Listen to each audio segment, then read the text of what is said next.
fuck going on with us? GCI, yeah, that shit go phone. Rather die than my bitch till it's tone. Hello everyone and welcome to this episode of Cupcake Media. We are buckling in a brand new 2022 Mercedes-Benz GLE 53 non-coupe. From what we have been told, they are no longer making the coupes, or just might be sending temporary due to all of the beautiful shortages going on worldwide. This car is pretty much fully loaded, comes with the AMG exhaust, you have your AMG Dynamics features, you have the little knob here on the steering wheel that lets you choose your different driving performance modes, such as Comfort, Sport, Sport Plus, and then of course your individual setting, which I kind of prefer, because in that case you can set the engine to the Sport Plus setting, keep the suspension in Comfort, and you can also switch then the transmission to manual shifting. Now this car comes in a 6-cylinder engine, 429 horsepower, and about 384 pound-feet of torque, which we think is good. It's very, very good. Compared to the predecessor, which was the GLE 43 Coupe, we didn't like that car that much for a couple reasons. The roofline was very short. That car came with some side rails, so it was very difficult to get in and out of, and the short roofline made things even more challenging. And if you're above 6 feet tall, you're just better off sticking your head out the sunroof and driving that way. So this is the non-coupe. It does have the Burmeister stereo system, which is quite amazing. Now let's go and drive a little bit. So we've been driving the car a little bit, the last couple days. Mercedes, excuse me as I reverse, because it is a treat that most Americans do not know how to do too well. But yeah, we've been driving the car the last few days, and I have mixed feelings about cars like this. One, the problem is everyone is making so many SUVs that I just don't know if it's necessary. The other problem is, and we will probably do an episode on this at some point later in the future, is everyone's trying to make a car to be a race car. Everyone is trying to make a Porsche GT3 RS when they don't need to do that. Let the race cars be the race cars, let the family cars be the family cars, let the super sedans be the super sedans, and let the saloons and SUVs be themselves. So couple pros to this car. I do like the upgraded engine. It does have like this little baby hybrid system. Like, I think it's literally one motor. It gives it 80 more horsepower, which is good. It actually, I think, works much better than the previous GLE 43 system that was in the car. So I do like the engine more. It's not, it's not going to be like Lamborghini Urus fast, but the truth is, once again, it comes back to the whole point of, does every car need to be a race car? Why not just make a car that is fast enough but comfortable and enjoyable to drive? Now this car has Mercedes' new, just massive LCD screen. It's probably not as big as the one that is debuted in the EQS, but it's something very similar. So it's kind of cool, a little distracting, but it's kind of cool. And you get to control most of your drive functions through the steering wheel, which is also quite nice. The ride, for those of our listeners who don't live in America, what you don't understand is we are a mommy makeover that should have happened 20 years ago. And our roads are shit, especially in the communist state of California. The roads are horrendous. I have never seen a place have taxes this high with no high-speed rail, no Autobahn, and no proper roads. Our taxes, just to vent a little bit, our taxes are more than what people pay in Germany, and yet we don't even get 20% of the benefit. So the roads here are shit, okay? There is no denying that. But this car on our terrible roads, with all the potholes and speed bumps and the freeways, does quite a good job of absorbing the bumps. It makes the driving more comfortable, and when it's more comfortable and you drive a lot, it does make it more enjoyable. The back seats in this are massive. You get a lot of space, which is quite nice. The trunk is very big, very spacious. You can load a lot of things up in it as well, which is quite nice. The seats are just awesome. You got the Alcantara. It feels like Alcantara, like with a leather mix, but it's very, very good. I do enjoy it. And Mercedes, I don't know what it is with Mercedes, but they always sorry, the little AI they're kicked on, they always do a wonderful job with their interiors. Like they probably have the best interior in the game, probably better than BMW in my opinion, and I was loving the cars that BMW is making. But yeah, overall ride comfort, driving, very good, very enjoyable. Now let's get to the engine. So they're kind of using this funky hybrid system with one motor. It gives you about, I believe, 80 horsepower, 89 horsepower, and it works really well.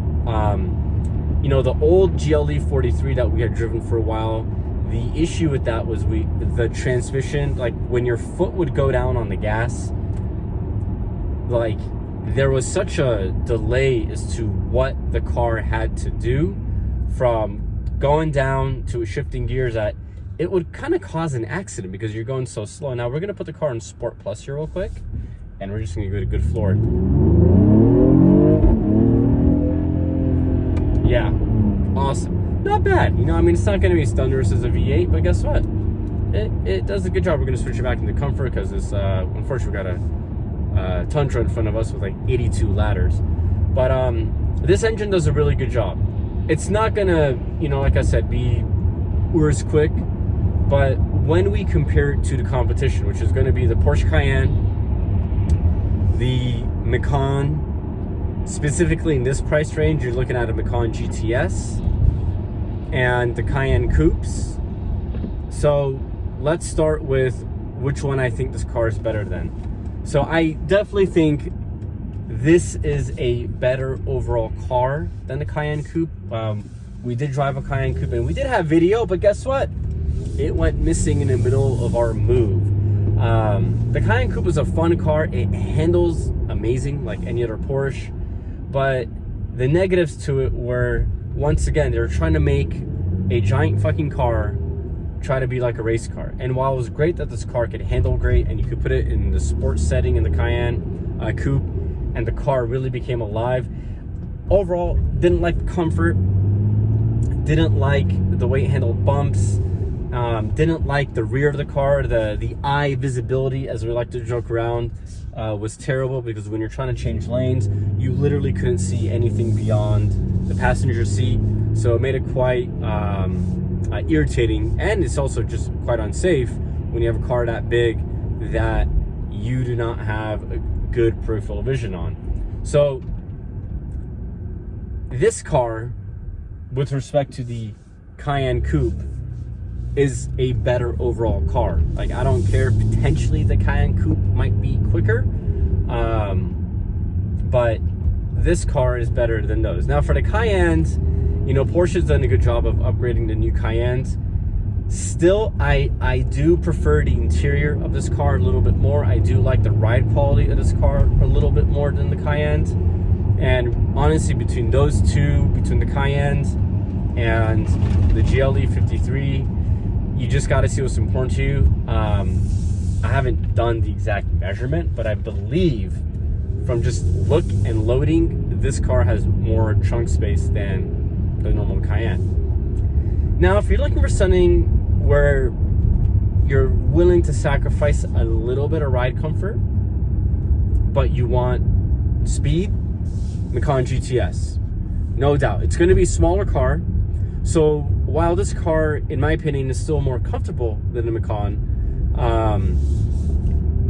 I think where the Macan gains some of those pluses back, some of those advantages back, is that it is a smaller car. It's kind of, to me, it looks like an oversized Fiat, which is great. It's a bit of a smaller car, so it makes it more compact. So it makes driving the car much more enjoyable. It makes driving the car much more easier. And, you know, that says a lot towards, you know, car manufacturers, because one of the problems, you know, that I've had with cars right now is they're just all so damn big. Like if you're trying to come out of a shopping center going onto the main boulevard or main highway, like a Honda Civic is bigger than probably a freaking World War II truck. And saying that, the irony is that they say that most cars on the road right now are bigger than the trucks we had in World War II, which were being stuffed with like 40 people. So I think cars have become astronomically too big. Now, is it because we've all become ridiculously fat and out of shape that we've had to make bigger cars? Well, hate to say it, if that's the case, you know, and we want to combat climate change, maybe we all got to get in fucking shape and not eat so much and get a little bit more lean and muscular instead of being so blobby and fat. Because then we wouldn't need fat cars. And when we don't have fat cars, guess what? We have more friendly engines. We have more friendly emissions. We have better fuel economy. We have less material we need to use to make these cars. But anyways, coming back on the whole size of the Macan, I think where some of the comfort disappears, I believe because of the size, it becomes a more enjoyable car over this. And you're probably going to save a little bit of money. I mean, the reality is, you know, the date right now is December 14, and probably for the next year, you're still going to see massive markups on cars. So you have to consider that any car you buy, you're going to pay anywhere, especially in this range, with this GLE 53, you know, to, you know, the Macan GTS, because they don't make a turbo anymore. Expect to pay anywhere from $5,000 to $30,000 over sticker, which is, you know, what the kids on the internet call ADM, which is adjusted dealer markup. We just call it a markup, okay? Because that's what we always called it. We're not cupcakes. But if you want a bigger car, the GLE is a good car. My big complaint with the car is no wireless Apple CarPlay. But that could be a good thing, because in some cars, the wireless Apple CarPlay is the worst thing ever made, and they always disconnect, and it just becomes a complete nightmare trying to operate it. This car, you know, if you're looking for something that, you know, where you can't afford a Range Rover, and you can't afford a G-Class, but you want a fun SUV, maybe you don't want a Nissan Maxima for like $70,000, right? But you want an SUV that's big, it's got the AMG name on it, has AMG-esque qualities to it, is comfortable, has good punch, but you don't care about it being a 63 because it's kind of a useless car other than just displaying your dick contest that you got a 63. Then this is the car for you. I love the fuel efficiency in this. I'm not gonna lie, when you fill it up, I mean, we're getting over 500 miles to the tank, which is awesome. Like for a car this big, to get 500 miles to the, you know, into a tank is pretty amazing. The reality is, like, you're probably, with the way I drive, I'll probably get about 400 miles, maybe 450 if I'm lucky, but probably 400. But you know, I've seen some people nail above 450 miles on this car from what they've told me, which is pretty damn amazing for a car this big and this heavy. What are some other good things about this car? The steering is quite nice. Not gonna lie, you know, the more I've been driving newer Mercedes, they've really done a good job with the steering. It's quite light, it's responsive, you get good feedback. It's in an interesting, like, twist of fate. The complaints that, you know, people used to have about AMGs back in the day, which had these monstrous motors but had no steering feel, it seems like BMW now is the car with the monstrous motors, and they've kind of lacked that precision steering that you used to get. But, you know, Mercedes, even a big car like this, they've done an amazing job with the steering. The brakes are quite good. I mean, look, once again, it's probably like a 5,000-6,000 pound car. The brakes do a good job. We've been driving in rain in LA today, which is magnificent because we love it, and the car has been handling itself wonderfully. It is very comfortable. We drove this car to Staples Center the other night just to see how it would feel in a bit of rush hour traffic. Very comfortable, very enjoyable. In terms of size, like I said, I love the car. I love the fact that you can't really see it from here, but you get these LED strip lights that go all around. I love these new LED kind of in-cabin features that car manufacturers have been providing.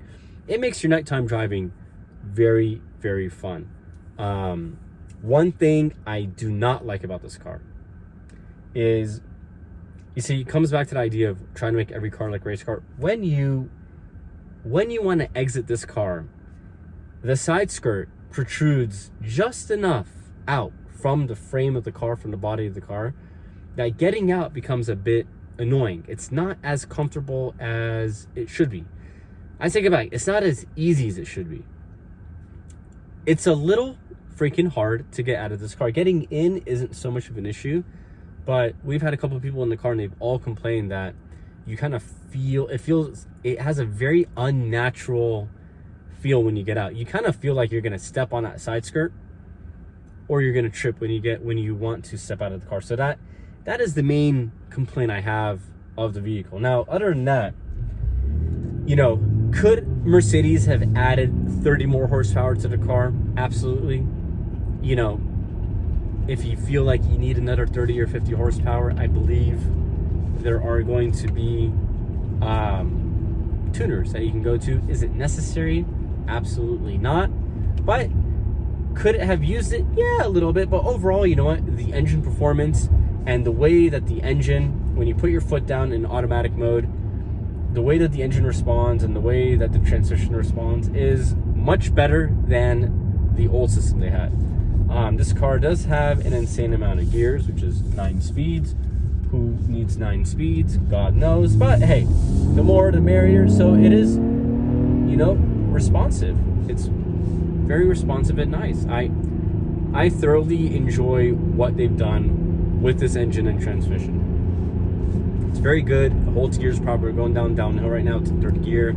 So they've really revamped this auto box they have, and the way it responds has been a massive improvement compared to how previous Mercedes have been in the past. But there's one question to ask, which is, do we need cars this big? Because, the thing is every manufacturer, like Mercedes has so many SUVs along with BMW that, there you go, nice little kick for you. I can't keep up with it. Like, you have the GLE. If they decide to come back to coupes, you have the GLE coupes. You have the GLC. You have the GLC, I believe, coupe. You have the GLB, the GLA, the GL Cougar Attack 9000. I mean, there's just a lot of cars. Like, does Mercedes need 400 different types of SUVs? Does BMW, need that many SUVs? I just don't know. They need to trim down the model lineup a little bit, But overall, like I said, if you're like, wow, like, I want a Range Rover, but I can't afford to get one right now. I want a bigger car because maybe I don't want an E-Class or like a family, mid-size sedan. I want something that I can tow, my car to the track, or get like that crazy bike rack that hooks up to a tow hitch and go mountain biking on the weekend, or tow whatever it is. I want to be able to enjoy time with my family in the car and not feel like my balls have been chopped off because my wife wanted me to get a minivan. This is the car for you. This is a car. For me, the philosophical question is, do we need cars this big? And I think that's the thing where I just wonder if we need so many cars that are all this big. This car is very comfortable. It is very actually enjoyable to drive. I thought that I would not enjoy this vehicle, but it is very enjoyable to drive. So having said that, kudos to AMG. I think they did a wonderful job in making this car. Very fun engine. It's got just enough power to enjoy yourself with your everyday driving. It handles very good. Personally, if you get this car and you want to enjoy the best of both worlds, like when you're not stuck in traffic, I don't recommend putting it in Sport Plus. But if you have a very windy road, then put in Sport Plus and make sure you do manual shifting. Otherwise, what I recommend is when you go into your individual settings, okay, I would put the engine in dynamic. I would put your transmission in manual if possible, okay? And on top of that, I would keep the AMG dynamics in advanced, makes it a little bit more fun. Keep your suspension in comfort and put your exhaust in the powerful mode because it makes the car more alive. That's gonna make your cruising on the highway very fun, very enjoyable. Your gas mileage will go down, just as a warning. But otherwise, comfort is gonna do it 90% of the time. If you live somewhere in LA where you're going through like Topanga Canyon and you want to utilize just a little bit more of a better driving dynamics, well, if you're an individual, you can put the suspension into a stiffer mode. You can actually hit a button down here on the console and it will put it in sport, which might be the happy medium. If you want Sport Plus, it's going to make it a little bit more firmer. But I found that comfort for me has been doing a great job everywhere that I go in the suspension setting. So whoever gets this, best of luck to you. Enjoy it. It is a good car. Is a 63 necessary? No, because I think if you want a car that fast, go get an M3, go get an M5, make the best of it. But this car, the GLE 53 from Mercedes, great job, great upgrades to the system, and the thing's still turned on. Apologies there. But great job, great upgrades, good transmission, great engine, and good brakes, and overall just wonderful interior. It's a blast to be in this vehicle. We hope you enjoyed that vehicle. Please remember to click subscribe, give some thumbs up, tell your friends about us, and we hope to see you on our next episode very soon. Take care, everyone.